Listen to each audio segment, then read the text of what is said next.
বেহায়ার মতো যারা টাকার পেছনে দৌড়াও, তাকায়া দেখ, হাদি রাস্তা দিয়া হাঁটে, মানুষ এসে টাকা হাতে দিয়া দেয়। যারে নিয়ে এতদিন টক শো, এতদিন কত স্লোগান, এতদিন কত স্বপ্ন, ফট করে জানতে পারলো এই বান্দার কলিজার মধ্যে ইসলামের আগুন জ্বলে, তাওহীদের আগুন জ্বলে। এ কারণে দুনিয়ার আগুন জ্বললে তো টাকায় বিক্রি হতো, আল্লাহর দ্বীনের আগুন যার সিনায় আছে, ওই বান্দা দাড়ি না রাখলেও কারো কাছে টাকায় বিক্রি হবে না। এরে আমার যুবক,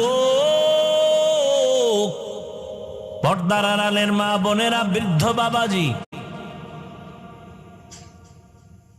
আল্লাহর আদালতে হিসাব দেওয়া লাগবে, সেই ভয় অন্তরে যার আছে তাকে কোটি